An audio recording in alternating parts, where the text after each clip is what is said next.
I want to show you guys GraMi today, which stands for GraknMigrator. I work at Bayer in the pharmaceuticals division and research and development. I'm obligated to talk a little bit about Bayer, so I'll do two sentences. One is we have three divisions who work in pharmaceuticals, consumer health, which are over-the-counter things like vitamins and aspirin, sort of the main brand over-the-counter drug that we have. We also work in agriculture, and that's about it because you're not here to listen much about Bayer. So let's jump right in. What is GraMi? So GraMi is essentially a tool to migrate data into Grakn. And what that actually means is everyone knows who's done the tutorials that are in the official docs. So generally we have data in a table in tabular format, and we have some sort of templating logic. And so this is straight from the website. Some of you guys might recognize it. And essentially what this does is it reads in the data files and it puts the values in the rows and columns into this template to generate an actual Grakl insert query. And this one you then submit to Grakn through some transaction. And so this, I'm sure like everyone else, I've done at the beginning, and it worked very well for the smaller data sets. But I quickly ran into a couple of issues. So if we talk about the template component, I quickly realized that there was a lot of repeating logic. So I always had attributes that I wanted to insert, which were either optional or required. So the optional ones are things that can be blank if we just don't have any data for it. The required ones, I mean, an obvious example are keys, for example, but they're also just attributes that I want to have in the graph, because if I don't have them, then there's no reason to query for that anyway, and I don't want that. And I don't necessarily want to define them as keys. So that was one requirement. The other thing that I noticed is that I actually had a lot of columns of lists of attributes in the data tables. And so that would have been very convenient to be able to import easily. And so I found myself writing logic in this templating functions. Because I was writing all this logic for each entity in each relation, well, I was typing this up manually, obviously, so writing one templating function for each one. And I'm not very good at manually typing up things repetitively, so I was making lots of errors and spending a lot of time sort of debugging the templating itself, which I also got tired of very quickly. And the fourth one, I guess everyone sort of knows, which is that not all of the data you're going to get is going to be particularly clean.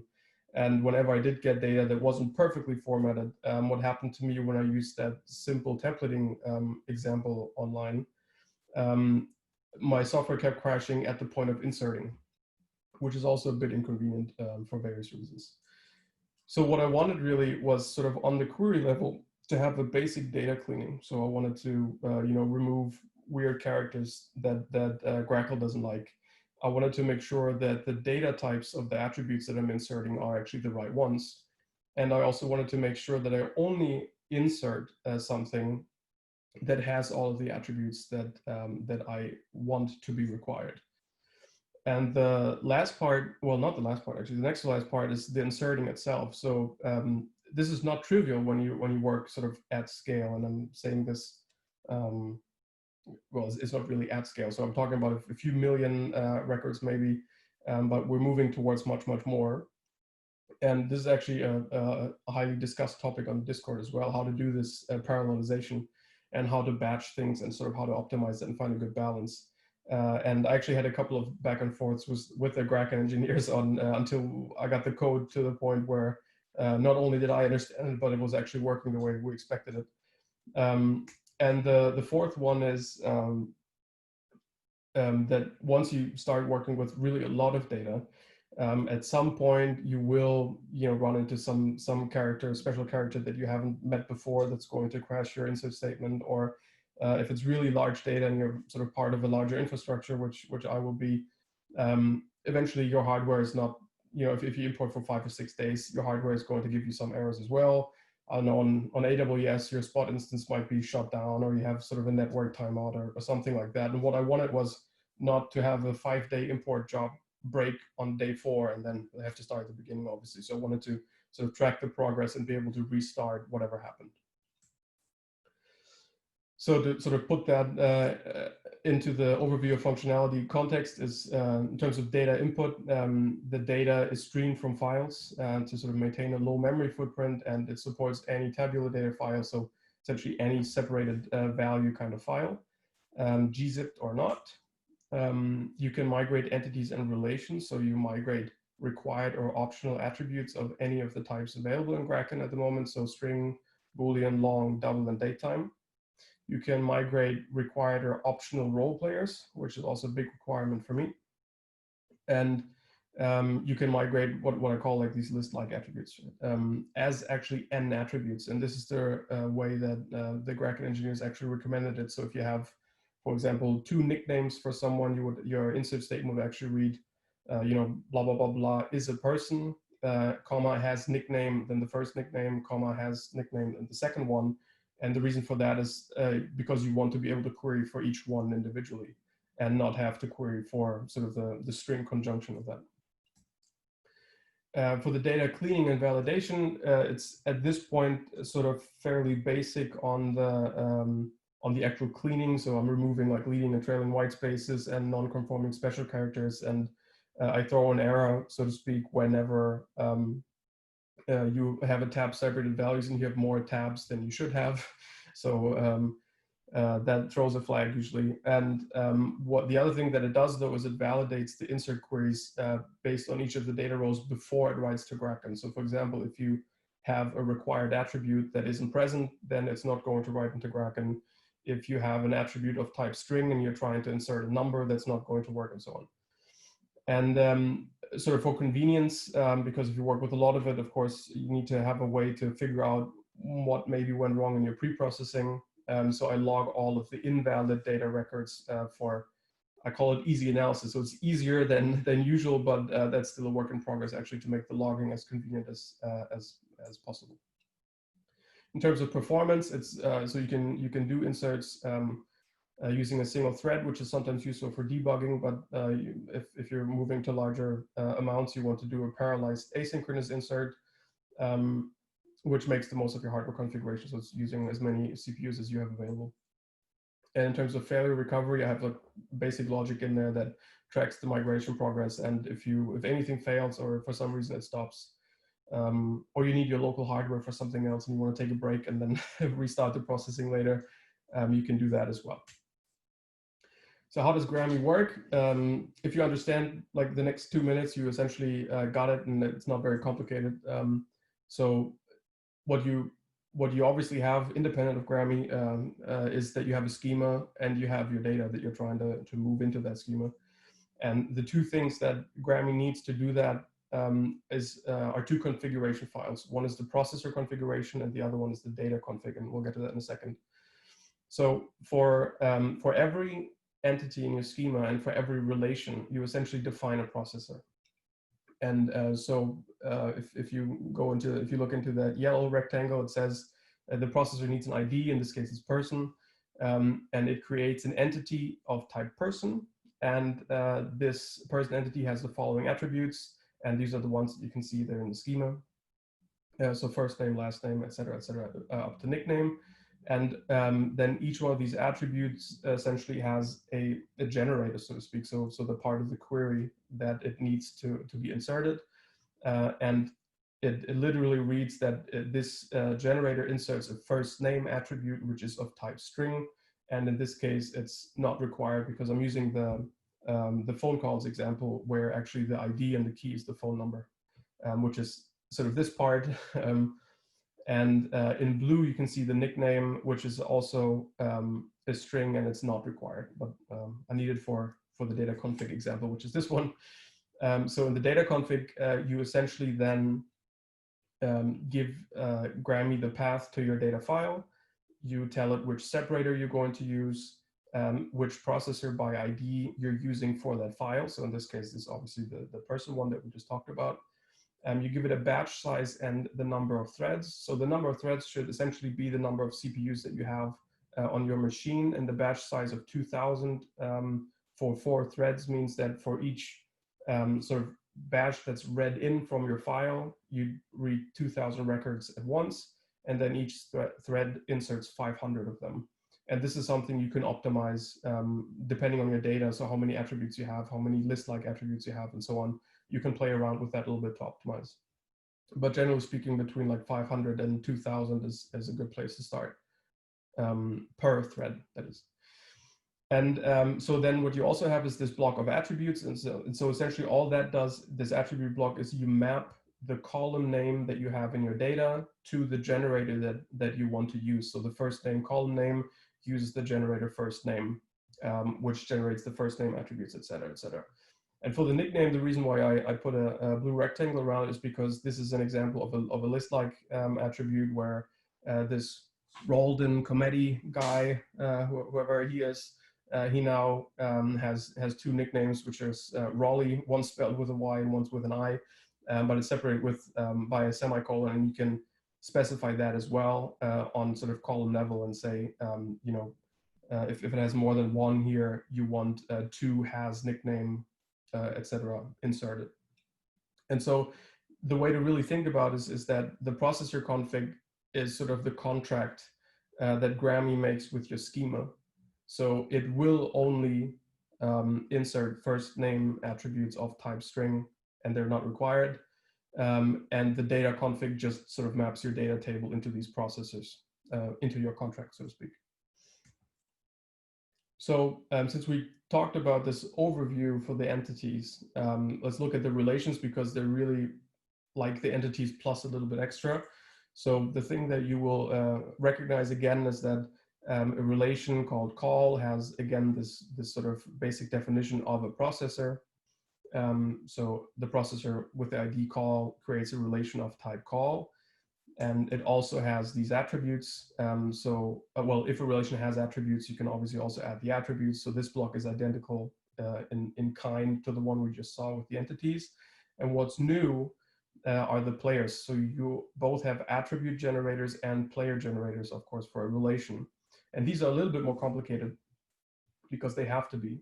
So the player, the generator caller, which inserts this caller player, has to be a person, so that's the entity type. It's identified by its phone number, or his or her phone number, rather, which is of type string. And the role that it plays in this relation is called caller, and it is required for the relation to be inserted. And sort of the identical thing is here defined for callee, so the person receiving the call. So that's the way you define a relation in the processor config. And when you look at the data config, it's actually, again, extremely similar. So we again have sort of two columns of attributes, and that's identical to the way you would handle it in entities. But what is in addition are the players. So that's a separate list. And again, all you do is you map the column name to the generator that we just talked about in the processor config. So how can you use GraMi? So there are essentially two ways you can use it: in your own Maven or Gradle Java project, or you use it as a standalone application. So this is the example for sort of how you use it within your Java project. You have to define, you have to give GraMi the path to your schema, to your processor config, to your data config, and the JSON that you want to use to track your migration status in. And you have to tell it, of course, which Grakn you're talking to and which key space you would like to insert your data into. This generates a migration config. And then the interface towards GraMi is literally just saying, look, give me a GraMi instance and then migrate.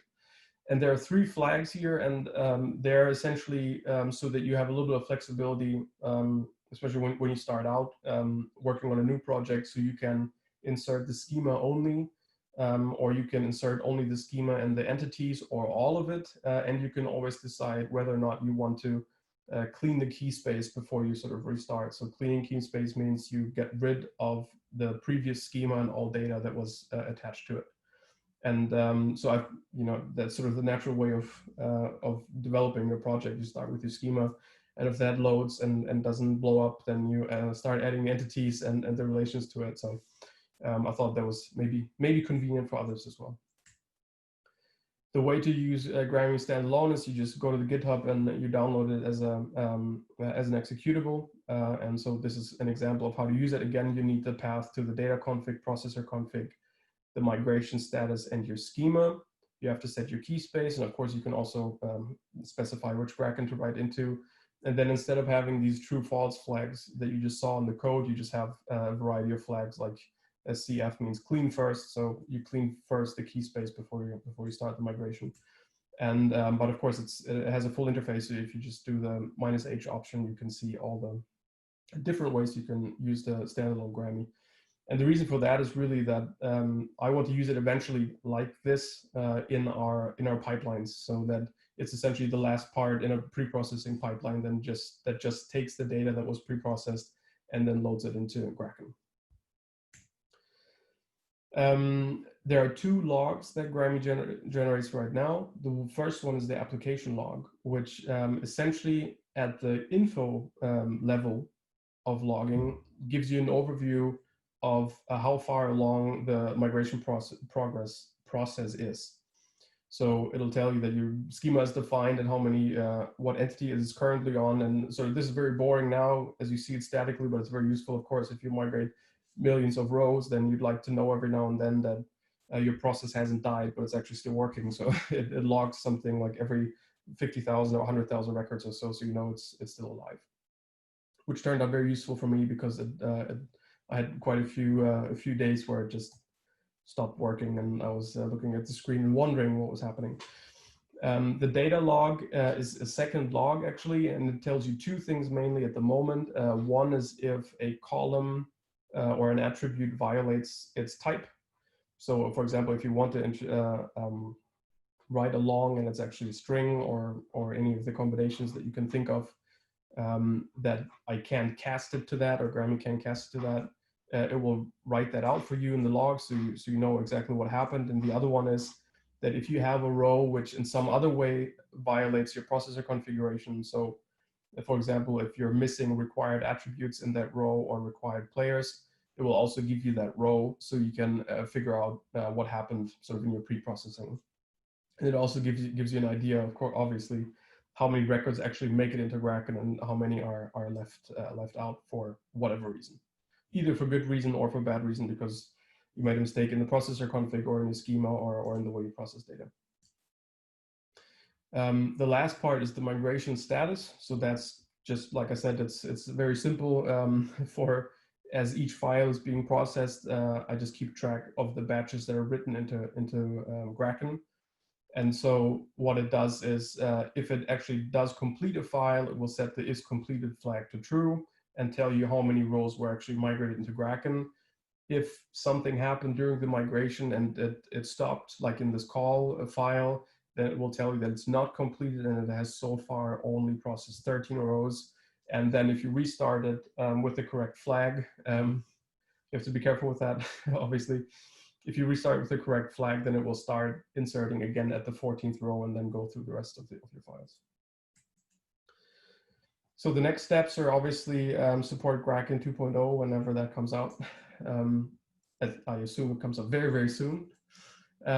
It supports, the next steps is that it wants to support relation and attribute players in relations.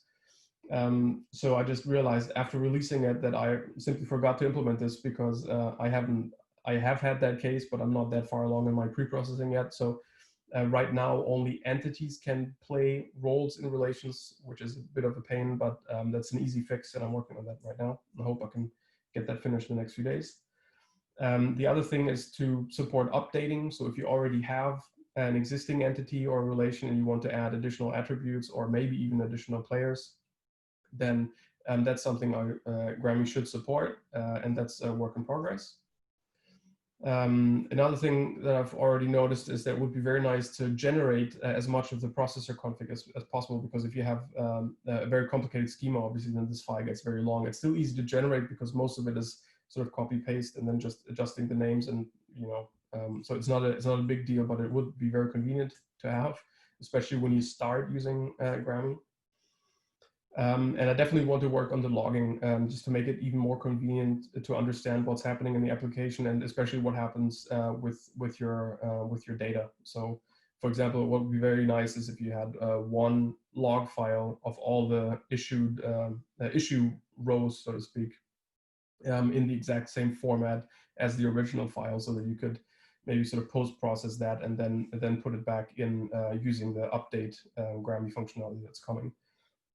And the third one that I've been thinking about a lot lately is how to catch which relations were not inserted because the role players were not found in the match clause, because maybe something happened that prevented those entities from being inserted in the previous step of inserting the entities. So that's also something I would like to track.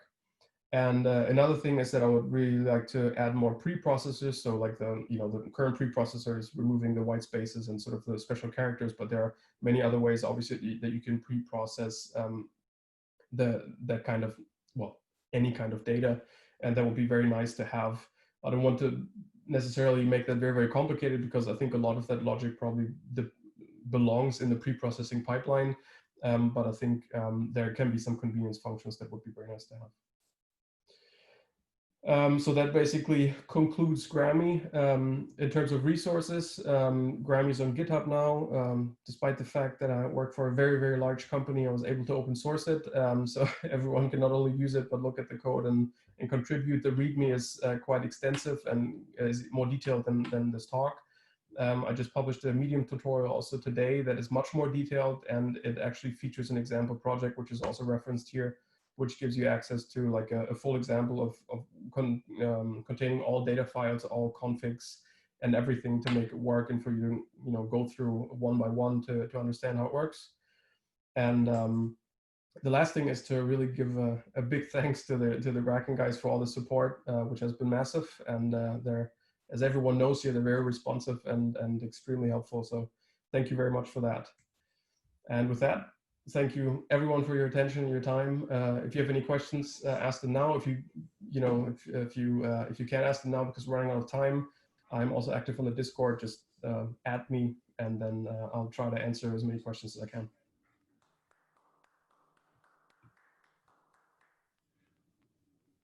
Thank you, Henning. Excellent. I think everybody is extremely excited for the chance to sort of to dig in and pick this up and start using it. So not only thank you for the work in putting this out, but for sharing with us now. It looked like there was maybe one question that didn't get answered in the chat here, and it's how long do you think it takes to migrate a certain number of rows, and maybe any estimate for simple or more complex cases? Sorry, I just turned off my audio. Yeah, so I've been doing a lot of benchmarking, as James knows. So if those are simple entities with just a couple of attributes and so on, I think you can do, if you don't have a network connection in between, you can probably do more than 1,000 per second inserts. If they get more complicated, usually it probably breaks down to 500 or so if you have very complicated relations with many different role players and so on, or if you have entities with list-like attribute columns, which are very, very extensive, which I sometimes have, then it can take much longer. And then it, sort of the time it can take is it can grow very, very quickly. But the worst I've had are like 200 or 300 inserts per second. And sort of the most that I've migrated with GraMi so far are roughly 25 million records. Cool. And did you say, what was the, how much data have you tried loading in? Roughly 25 million records. So that's a combination of entities and relations. Cool. And then are you running this in any containers? No containers so far. I'm definitely going to get into that very, very soon, because our pipelining is essentially based on Docker and Kafka. So I'm going to eventually turn this into like a Kafka operator, or like a little a Kafka application. And I'm definitely going to try to containerize it as well, but I haven't done yet. But I don't see why it should work. It's just a Java application. Excellent. And then let's see, John asks, are you iterating over table rows when building the queries? I think at least in Python, doing it vectorized might be faster. That's a good question. I think right now I'm iterating over. Yeah, so I haven't honestly looked at optimizing that, because that's sort of the, that takes like milliseconds. In terms of the actual inserting, the inserting takes 99.99% of the time. So I haven't been worried about optimizing that part. Cool. But if someone has a better implementation of that, send me a message. I'm definitely interested. Absolutely, and thank you for that question, John. James asks, would you mind telling a little bit about the build setup? Yeah, so that was actually also came from the Grakn engineering support. So it's actually done on GitHub now using the GitHub Actions, and that turned out to be much easier than I thought. So I can there are good tutorials published by GitHub on this. So essentially the GitHub Actions get triggered whenever I push into a master or merge into it. And it uses Gradle then to build the artifacts and then to publish the executables as a GitHub release, and to publish the Maven dependency as a Maven package also on GitHub. And then there's a nice service called Jitpack, which essentially takes your GitHub repo and builds it, and then allows you to use it as a Maven or Gradle dependency. If that's the question, James. I think that is absolutely helpful. Letting anyone else jump in with a question before we let you go, Henning. You asked, at the moment, will it ingest from a flat structure CSV? Yeah. Yeah, no problem. Excellent. Good stuff. Okay, so for anyone else that has questions for Henning, do drop them into the Grakn Orbit channel in Discord. I know he will be checking that out for the next little bit, and making sure that everybody has their questions answered. And if there's any opportunities to collaborate, or if you want to help push this along, do reach out to Henning, and I know he would love to continue the conversation.